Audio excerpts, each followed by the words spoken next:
No one is born hating another person because of the color of the skin or his background or his religion.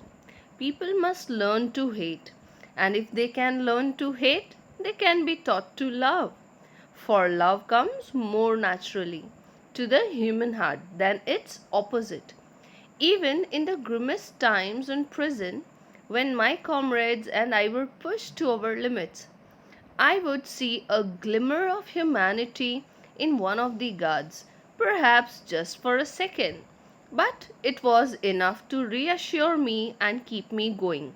Man's goodness is a flame that can be hidden but never extinguished. Here we come across new words.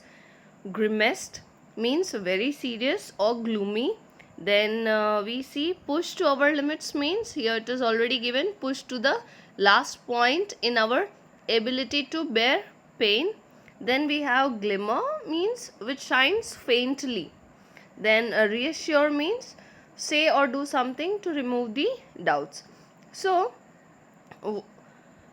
no one is born hating another person because of the color of his skin or his background or his religion. So here Mandela says that no one is taught by its society to hate humans because of their skin, color, age, gender or religion. Now no one is inborn with hatred. This means that no one is inborn with hatred. So hatred is not inculcated since birth, right? The author's idea is that if people can be taught hatred, right, so they can also be taught love and brotherhood. Why? Because love comes more naturally. So you must have seen that when a baby is born, he would smile when you smile at him. So this is very natural that when you smile, when you show a gesture of love to a newborn, he also smiles back. So love comes more naturally than hatred. So if people can be taught to hate, they can be easily taught to love. In their most testing times in prison, when they were being treated brutally, Mandela and his people, when they were treated brutally, Mandela would see a pinch of humanity and kindness in one of the guards. So he says that that was enough to keep him going. Here it is written, even in the grimmest times in prison, when my comrades and I were pushed to our limits, I would see a glimmer of humanity in one of the guards. So when these people, these guards and comrades were very brutal to Mandela and his team who were protesting against apartheid, so even when they were treating them brutally, in one of the guards he would see a pinch of humanity, that one of the guards was feeling bad about the ill treatment. So he thought that at least this humanity is still alive in him, maybe for a second, but it is still alive in him, and this humanity can be brought back amongst all these people. So he believes that goodness in human beings can be suppressed but never eliminated, never extinguished. So goodness will always remain in human, but sometimes it is suppressed, but it can never be extinguished or eliminated. In life, every in life, every man has twin obligations. Obligations of his family, to his parents, to his wife and children. And he has an obligation to his people, his community, his country. So, obligation, you understand children, a duty or commitment. Then civil means courteous and polite. So we'll look till here. So in life every man has two responsibilities, two commitments. One is toward his family, that is social life, and the other is towards his society. So here he says, in a civil human in a civil human society, each man is able to fulfill those obligations according to his own inclinations and abilities. But in a country like South Africa, it was almost impossible for a man of my birth and color to fulfill both of those obligations. In South Africa, a man of color who attempted to live as a human being was punished and isolated. In South Africa, a man who tried to fulfill his duty to his people was inevitably ripped from his family and his home and was forced to live a life apart, a twilight existence of secrecy and rebellion. I did not, in the beginning, choose to place my people above my family, but in attempting to serve my people, I found that I was prevented from fulfilling my obligations as a son, as a brother. So, here, let us look into the word meanings. Inclinations, natural tendencies of behavior. Then we have inevitably, means unavoidably. Then we have twilight, means half light or semi darkness. Rebellion, the action or process of resisting authority, convention or control. And here it is secrecy, action of keeping something secret. So according to the author, every man, every human being has its responsibilities towards the family as well as the society that we have discussed. Now, generally, under normal circumstances, a person can maintain the balance between the two, but in countries like South Africa, so here in India, when we are living in a free nation, it it is a democratic country, like right, democratic government. So we are free here, we have many rights, basic rights. So we as a person here in a free nation like ours, like India, has both the commitment towards his family and to his society. We all work for our family, our parents, right? And we also work for the society, for the betterment of our society. But in countries like South Africa, it was never so easy. When a person of color would come up for his society, what would happen? He would be arrested and taken away from his family. So here it is written human being was punished and isolated. So these people who would try to do something for their own community, it was an offense. So they were punished brutally and isolated. That means they were left lonely. They were arrested and kept away from their family all alone. Now, thus keeping them from fulfilling both the responsibilities. Now, once he would try to do something for his society, the other obligation, the other commitment, so then he would be isolated, arrested and punished. So when he is isolated, the other obligation was also not fulfilled. He was kept away from his society and also away from his family. Thus it was a punishment. Now in the beginning, Mandela did not put his people over his family. But it was only later when he realized that in order to be there for his people, he was compromising his duties towards his own family. So here it is written, I found that I was prevented from fulfilling my obligations as a son, a brother, a father and a husband. So he realizes that when he started working for his people, he was compromising his duties towards his family. That means he was not able to fulfill his obligations as a son, a brother, a father and a husband. I was not born with a hunger to be free. I was born free, free in every way that I could know, free to run in the fields near my mother's hut, free to swim in the clear stream that ran through my village, free to roast mealies under the stars and ride the broad backs of slow moving bulls, as long as I obeyed my father and abided by the customs of my tribe. I was not troubled by the laws of man or God. It was only when I began to learn that my boyhood freedom was an illusion, when I discovered as a young man that my freedom had already been taken from me, that I began to hunger for it. At first, as a student, I wanted freedom only for myself, the transitory freedoms of being able to stay out at night, read what I pleased, and go where I chose. Later, as a young man in Johannesburg, I yearned for the basic and honorable freedoms of achieving my potential, of earning my keep, of marrying and having a family, the freedom not to be obstructed in a lawful life. First of all, the word meaning stream means a narrow river, mealies means roasted maize, then abided means obeyed. Boyhood, you all know the state or time of being a boy. Then illusion is already given, which is not real, something that appears to be real but it is not.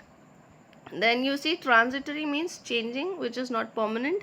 Yearn means having an intense feeling or longing for something. So here author says that author did not have the plan to stand against the apartheid system early in life. He lived his childhood like any normal child in South Africa. He only had to follow the rules set up by his father or the custom of his tribes. As soon as he grew up and began to learn the facts as to how people of color are treated, he decided to stand against it. He had this urge for freedom from inside, earlier just for himself. What was that? It was like staying out at night, reading subjects of his choice, and many more. And later for having basic life, not just for himself, but for everyone. That is the right of choosing a family, choosing a life partner, the right of doing any job for his earning, and things like that. In Johannesburg, they had to struggle for having a peaceful marriage, family, and basic amenities which everyone has access to where law and order exist. But then I slowly saw that not only was I not free, but my brothers and sisters were not free. I saw that it was not just my freedom that was curtailed, but the freedom of everyone who looked like I did. That that is when I joined the African National Congress, and that is when the hunger for my own freedom became the greater hunger. So here curtail means reduced. So Nelson Mandela joined the African National Congress, ANC, when he realized it is not only him whose basic rights were snatched away, but of all those who looked like him. He had this fire inside him to free his people from the injustice. Here we have seen that is when I joined the African National Congress, and that is when the hunger for my own freedom became the greater hunger for the freedom of my people. It was this desire of the freedom of my people to live the lives with dignity and self-respect that animated my life, that transformed a frightened young man into a bold one, that drove the law-abiding attorney to become a criminal, that turned a family-loving husband into a man without a home, that forced a life-loving man to live like a monk. I am no more virtuous of self-sacrificing than the next man, but I found that I could not even enjoy the poor and limited freedoms I was allowed when I knew my people were not free. Freedom is indivisible. The chains on any one of my people were the chains on all of them. The chains on all of my people were the chains on me. So here we have already seen curtail, that means to reduce or to impose a restriction on. Then dignity, in the state of worthy of honor or respect. Frightened, here it means anxious, afraid.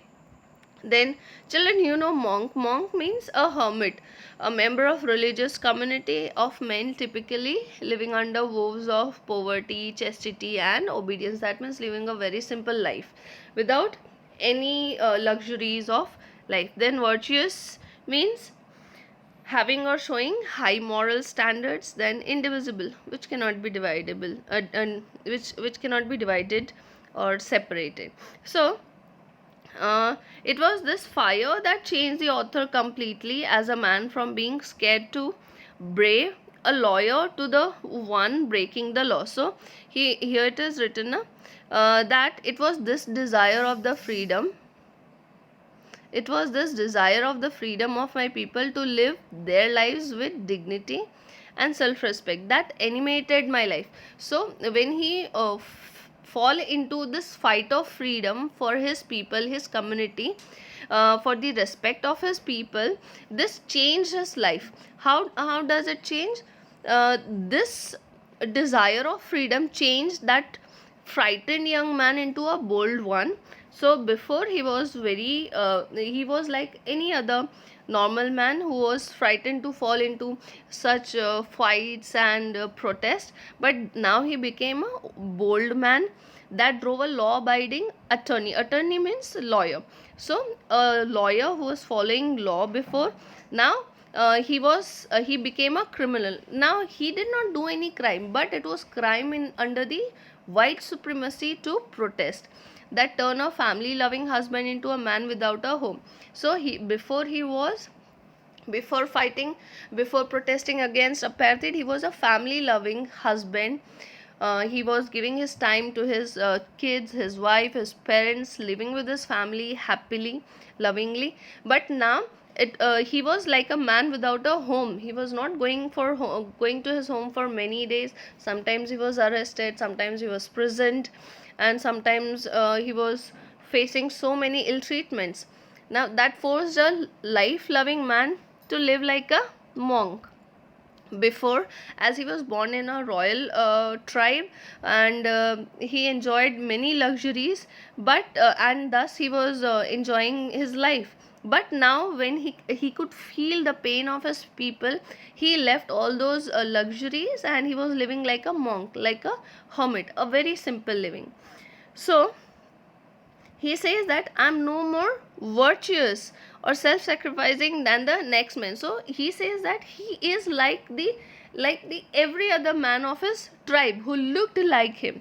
But I found that I could not even enjoy the poor and limited freedoms I was allowed when I knew my people were not free. So as he was born in a royal decree, royal family, he had some freedoms, more freedoms than any other normal man of his tribes. But still he did not enjoy it, because he knew that he is able to enjoy a certain limited freedom. But what about people of his community? So thus he was hurt, he was pained in his heart, and he did not enjoy even that limited freedom. Freedom is indivisible. According to Mandela, freedom cannot be divided. That is, to one person it is there are many things he can enjoy, and to some other people, just because he is black or some other thing, some other religion, he can enjoy very limited freedom. It is not right, it is not ethical. So according to Mandela, freedom is indivisible. The chains on any one of my people were the chains on all of them. The chains on all of my people were the chains on me. So according to him, freedom cannot be divided. Snatching it away from someone was equivalent to taking it away from everyone, and that meant taking it away from the author, that is Mandela. I knew that oppressor must be liberated just as surely as the oppressed. A man who takes away another man's freedom is a prisoner of hatred. He is locked behind the bars of prejudice and narrow-mindedness. I am not truly free if I'm taking away someone else's freedom, just as surely as I am not free when my freedom is taken from me. The oppressed and the oppressor alike are robbed of their humanity. So the new word here is prejudice, means a strong dislike without any good reason. So he mentions that the need to free the oppressor is as high as that of the oppressed. So who is the oppressor? Oppressor is the one who is oppressing another one, poor and needy. right? And oppressed is the one who's facing all these problems. So he says that not only the oppressed has to be released, the oppressor also be released. He should also be liberated from what? He should be liberated from the hatred. A man who takes away another man's freedom is a prisoner of hatred. So the oppressor is a prisoner of hatred, and he is locked behind the bars of prejudice and narrow mindedness. So the oppressor has to be liberated from the prejudice of from he should be liberated from the prejudice and narrow mindedness of hatredness. Now he says that uh, the need to free the oppressor is as high as that of the oppressed, because the oppressor is bounded by the shackles of hatred. He has the weight of all the people who he has tormented, right? So he has tortured many people, so that weight he uh, bore in his heart, for he carries the curses of all their families. Now, for taking away someone else's freedom and making them a prisoner, he becomes a prisoner of biasness. Thus, he is robbed of his humanity and need to be freed. So that's all with Nelson Mandela, children. I hope you must have understood and enjoyed this lesson. I hope you must have learned a lot of things from the life of Nelson Mandela, feeling that what he has spent all his life for his community and his people, and how in spite of being born in a royal family, and although having many rights, freedoms and luxuries, he denied all those freedom because his people were not free. Thus we should also have that humanity in our heart. We should also be free from hatredness and narrow mindedness. We all are equal, and color is not by our choice, it is by birth. So we should respect everyone, and we should not judge any people, love or hate any people on the basis of their color, caste, religion or gender. Thank you and have a nice day.